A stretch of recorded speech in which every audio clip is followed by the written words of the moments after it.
Assalamualaikum warahmatullahi wabarakatuh. Alhamdulillahi rabbil alamin.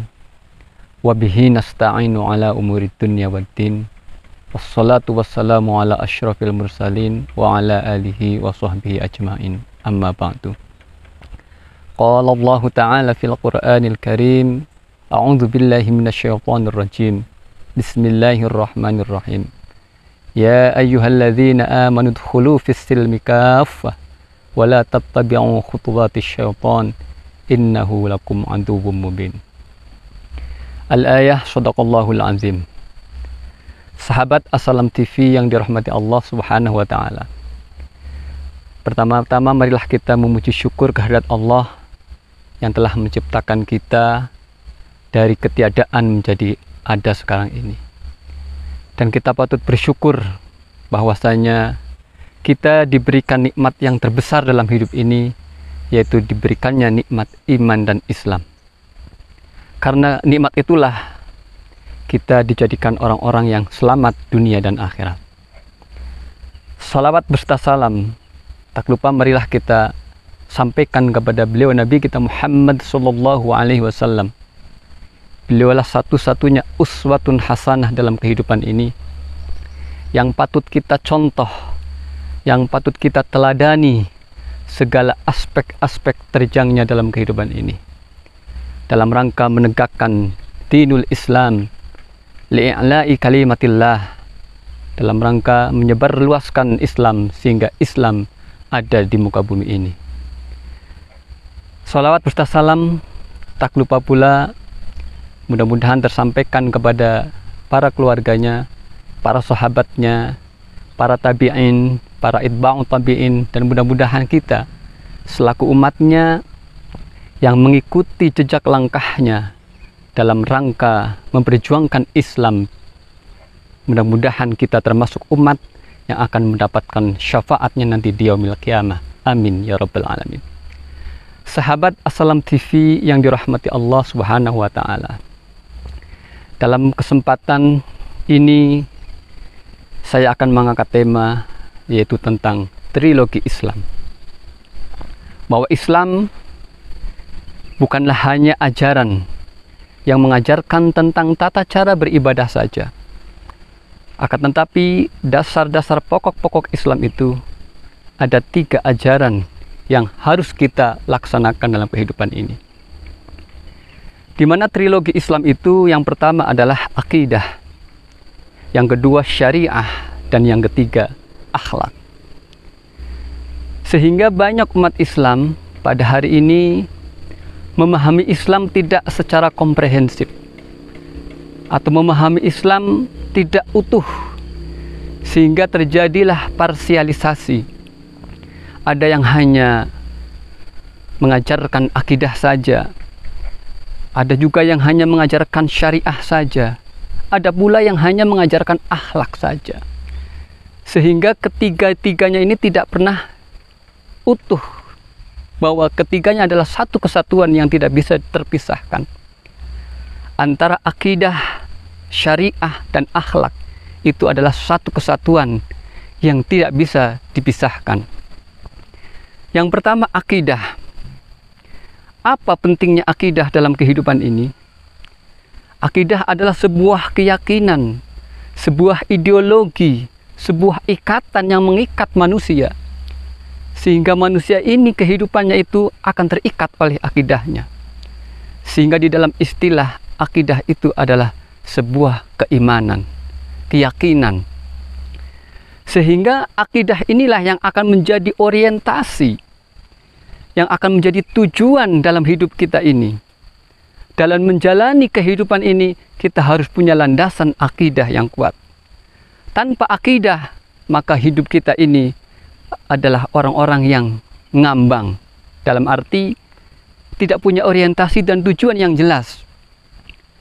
Sehingga ketika akidahnya tidak jelas, maka akan berdampak kepada perbuatan-perbuatan yang lainnya. Sahabat Assalam TV yang dirahmati Allah Subhanahu wa taala. Itu yang pertama. Dan memahami akidah pada hari ini, umat Islam mungkin mengalami distorsi. ada kekeliruan umat Islam pada hari ini dalam memahami akidah. Sehingga mereka memahami akidah tauhid ya, hanya bersifat kepada sifat-sifat Allah saja. Hanya bersifat kepada asma-asma Allah saja. Sehingga yang mereka pelajari itu hanya kepada zatiah Allah. Ketika kita memahami tauhid hanya sebatas itu, maka tidak akan teraplikasi dalam kehidupan. Oleh karenanya, akidah yang benar adalah akidah yang utuh. Sehingga pemahaman akidah itu harus dikembalikan lagi kepada pemahaman Al-Quran dan As-Sunnah sebagai referensi kita dalam berakidah. Dan ingat bahwa akidah itu hanya ada dua. Pertama akidah tauhid, yang kedua adalah akidah syirik. Selain tauhid berarti akidah syirik. Dan apa itu tauhid? Tauhid itu adalah mengesahkan, menyatukan ya, bahwa Allah itu punya eksistensi yang harus disatukan. Sebagaimana Allah menjadi Tuhan sebagai Rabb, Allah sebagai ilah, dan Allah sebagai al-milk, pemilik alam semesta ini. Sehingga ketika kita memahami akidah dengan benar, maka orientasi kita hanya akan tertuju kepada Allah Subhanahu wa Ta'ala. Itu yang pertama, mengajarkan tentang akidah. Kemudian yang kedua, tentang syariah. Apa pentingnya syariah dalam kehidupan ini? Karena syariah itu adalah bukti implementasi akidah. Ketika kita berakidah, maka kita harus mau bersyariah. Apalah artinya ideologi kita? Apalah artinya keimanan kita ketika tidak dibuktikan dengan menjalankan syariah? Sehingga syariah itu adalah aturan-aturan Allah yang harus kita laksanakan dengan penuh keyakinan dan keimanan. Sehingga kita menjalankan syariat-syariat Islam itu atas dasar keimanan kepada Allah Subhanahu wa Ta'ala. Bukan hanya atas dasar emosi, bukan hanya atas dasar hawa nafsu kita menjalankan syariah itu. Tapi harus timbul, harus lahir daripada sebuah keimanan yang ada dalam hati kita. Ketika kita bersyariah, karena syariah itu sangat luas ya. Syariah itu bukan hanya berbicara tentang bagaimana kita sholat, bagaimana kita puasa, bagaimana kita zakat, dan bagaimana kita haji. Akan tetapi syariah itu komprehensif. Seluruh aspek kehidupan kita itu akan terikat dengan syariah. Karena syariah itu berbicara hukum.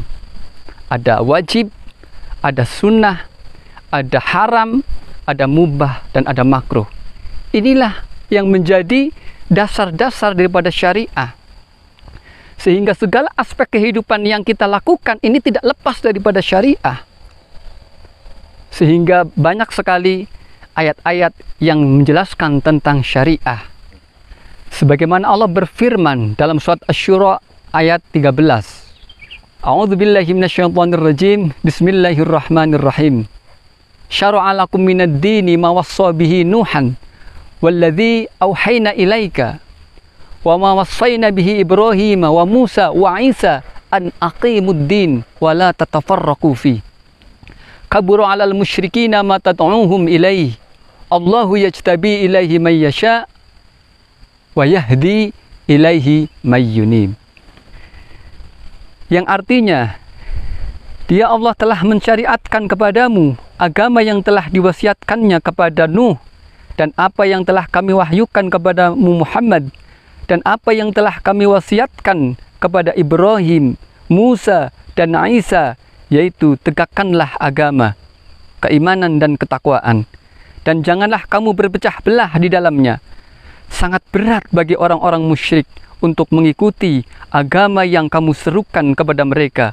Allah memilih orang yang Dia kehendaki kepada agama tauhid dan memberi petunjuk kepada agamanya bagi orang yang kembali kepadanya. Sahabat As-Salam TV yang dirahmati Allah Subhanahu wa Ta'ala, dalam ayat ini menjelaskan tentang syariat.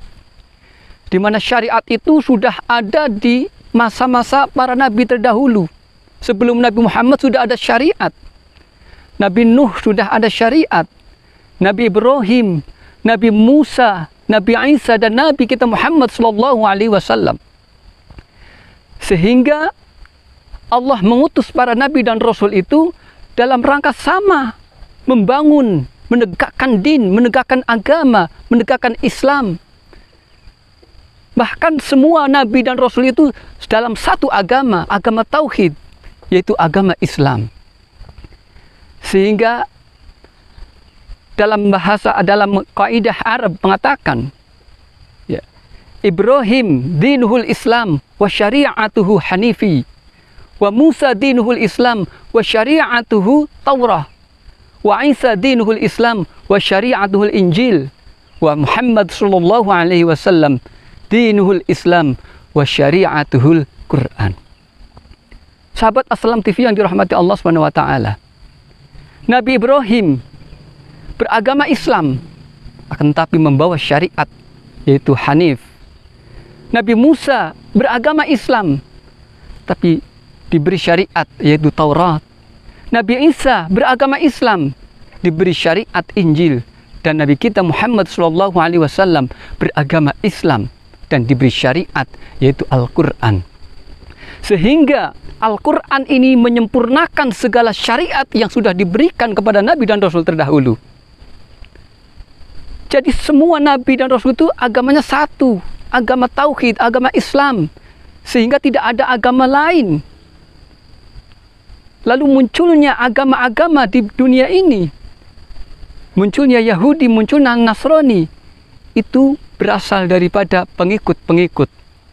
Yahudi pengikut-pengikut umat Nabi Musa, dan Nasrani pengikut-pengikut Injil.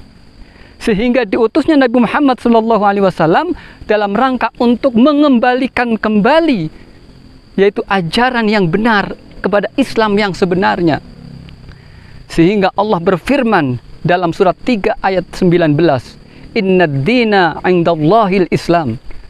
Sesungguhnya din, agama yang diridhoi oleh Allah Subhanahu wa taala, yaitu adalah agama Islam. Sehingga tidak ada agama yang benar di sisi Allah kecuali Islamlah menjadi agama yang hak, agama yang benar di sisi Allah Subhanahu wa taala. Sehingga diutusnya Rasulullah Muhammad SAW dalam rangka untuk mengembalikan kembali ajaran tauhid itu.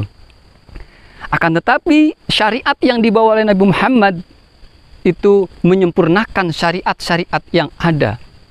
Sehingga diturunkannya Al-Quran ini dalam apa? Dalam rangka musaddiqul lima baina yadayhi minal kitab, yaitu membenarkan kitab-kitab sebelumnya, yaitu kitab Taurat, kitab Zabur, dan kitab Injil. Sehingga ketika kita percaya kepada Al-Quran, berarti kita sudah percaya kepada kitab-kitab sebelumnya, yaitu kitab Taurat, kitab Zabur, dan kitab Injil. Nah, sehingga syariat ini menjadi sebuah sesuatu yang harus dikerjakan oleh umat Islam. Karena pada dasarnya semua nabi dan rasul itu membawa ajaran yang sama, yaitu la ilaha illallah. Kalimat tauhid, bahwa tidak ada Tuhan kecuali Allah. Hanya saja membawa syariat yang berbeda-beda. Dalam arti berbeda di sini bukan berarti berbeda dalam hukumnya, akan tetapi berbeda dalam kapasitasnya. Mungkin kalau kita analogikan, Nabi Nuh membawa syariat 30%, kemudian Nabi Musa membawa syariat 70%, kemudian Nabi Isa membawa syariat 90%, maka Rasulullah yang menyempurnakan menjadi 100%. Intinya bahwa syariat yang dibawa oleh Nabi kita Muhammad SAW itu menambahkan atau menyempurnakan daripada ajaran-ajaran yang telah dibawa oleh Nabi dan Rasul terdahulu.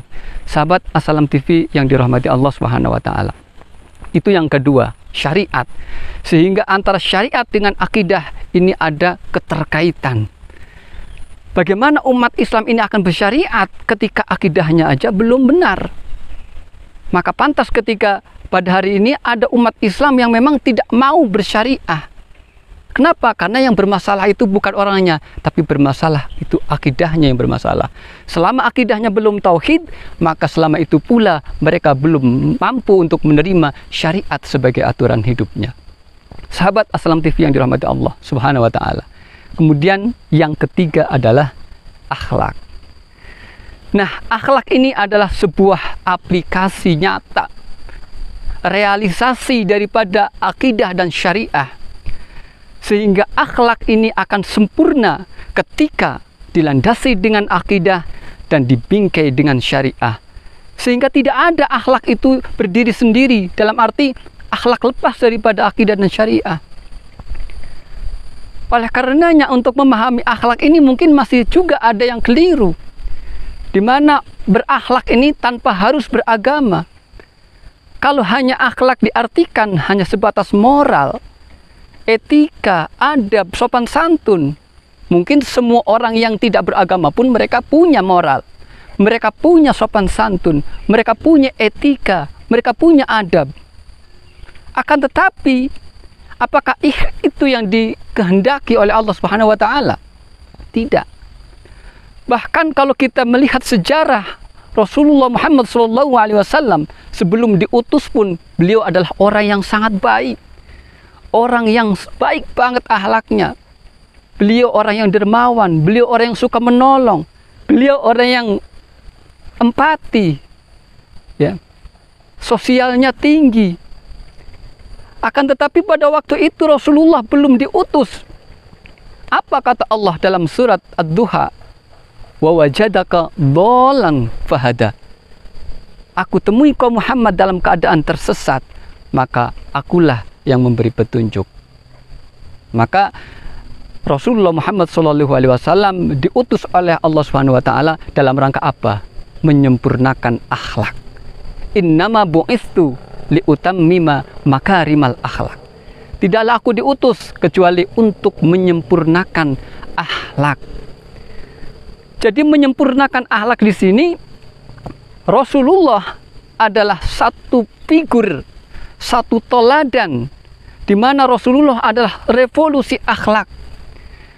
Baik merevolusi akhlak manusia dari zaman jahiliyah kepada zaman yang islami. Jadi pada hari ini umat Islam ini masih berada dalam lingkaran jahiliyah. Kenapa? Karena mereka berakhlak tidak berlandaskan akidah dan tidak dibingkai dengan syariah. Sehingga apa yang terjadi? Yang terjadi mereka berakhlak hanya sebatas fitrah saja. Mereka berakhlak hanya sebatas rasa manusiawi saja, tapi tidak dilandasi dengan keimanan, tidak dibingkai dengan aturan. Sehingga aplikasi akhlaknya ini akan sangat tidak cocok, ya, dengan apa yang diajarkan oleh Rasulullah Muhammad SAW. Sahabat Assalam TV yang dirahmati Allah Subhanahu wa taala. Jadi akhlak ini bukanlah sesuatu yang berdiri sendiri, dalam arti tidak diproses melalui agama. Sehingga kehadiran agama Islam itu dalam rangka apa? Untuk memperbaiki akhlak manusia. Kenapa? Karena manusia itu punya interaksi. Pertama, interaksi kepada Tuhan. Yang kedua, interaksi kepada manusia, sesama manusia, sehingga ada istilah vertikal dan horizontal. Kemudian interaksi kepada alam semesta ini. Dengan kehadiran Islam, maka semua akhlak-akhlak manusia itu direnovasi semua oleh ajaran-ajaran Islam. Sehingga bagaimana tata cara bertuhan, bagaimana tata cara bermasyarakat, bersosial, bagaimana seorang anak kepada orang tua, bagaimana akhlak orang tua kepada anak, bagaimana akhlak kita kepada tetangga, kepada saudara, kepada karib kerabat, semua diajarkan oleh Islam. Bahkan kepada alam pun kita diajarkan berakhlak, sehingga kita tidak mengeksploitasi alam yang seharusnya kita jaga. Nah, pada hari ini dengan kerusaknya moral manusia dari nilai-nilai kebenaran, maka yang terjadi bobroklah akhlak. Sehingga Islam hadir sebagai solusi untuk merevolusi akhlak. Dan revolusi akhlak ini tidak akan terjadi ketika tidak merevolusi akidah.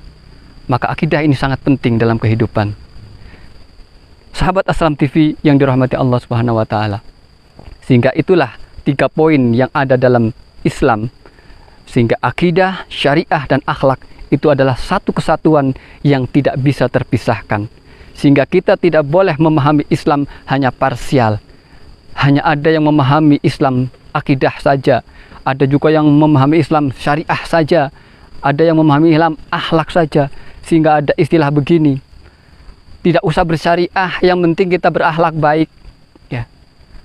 Tidak usah bersyariah, yang penting kita berakidah. Sehingga ini kerancuan yang ada dalam kehidupan umat Islam pada hari ini. Sesungguhnya umat Islam itu harus dalam satu kesatuan, yaitu akidah, syariah dan akhlak. Ini adalah menjadi satu kesatuan yang tidak bisa dipisahkan. Sehingga ketika kita menyatukan ketiganya, antara akidah sebagai landasan ideologi keimanannya, kemudian berimplikasi dengan menjalankan syariah, sehingga berimplikasi kepada menjalankan akhlak. Sehingga akhlak yang kita laksanakan itu harus dibingkai dengan syariah. Ketika akhlak tidak dibingkai dengan syariah, maka akhlak ini akan liar. Sehingga orang menilai baik dan buruk itu bukan dilihat dari segi kacamata agama, tapi menilai baik dan buruk itu hanya dilihat dari segi kacamata manusia. Kalau ini menguntungkan, maka ini baik. Ketika tidak menguntungkan, maka itu tidak baik. Sehingga jujur akan menjadi baik ketika menguntungkan, tapi jujur akan tidak baik ketika tidak menguntungkan. Ini ketika praktek akhlak itu tidak dilandasi oleh akidah dan tidak dibingkai oleh syariah. Sahabat Assalam TV yang dirahmati Allah Subhanahu wa taala, mungkin itu saja yang dapat saya sampaikan. Semoga dapat memberikan pencerahan kepada kita untuk memahami tentang Islam yang komprehensif, bahwa ajaran Islam itu adalah ajaran yang komprehensif, sehingga antara akidah, syariah dan akhlak ini kita harus bangun. Dalam rangka apa? Dalam rangka untuk menyempurnakan keimanan kita kepada Allah Subhanahu wa taala. Sabda Rasulullah Muhammad SAW dalam sebuah hadisnya, akmalul mu'minina imanan ahsanuhum khuluqan. Orang mukmin yang sempurna imannya adalah orang yang paling baik akhlaknya. Nah, sehingga akhlak menjadi sentral daripada ajaran agama Islam itu sendiri. Akan tetapi jangan lupakan bahwa akhlak akan sempurna ketika punya landasan dan punya aturan. Ketika akhlak tidak punya landasan dan tidak punya aturan, maka akhlak itu tidak akan sempurna. Dalam arti akhlak itu tidak bernilai hasanah di sisi Allah Subhanahu wa taala. Mungkin itu saja yang dapat saya sampaikan. Mudah-mudahan apa yang saya sampaikan bermanfaat. Saya akhiri billahi taufiq wal hidayah. Wassalamualaikum warahmatullahi wabarakatuh.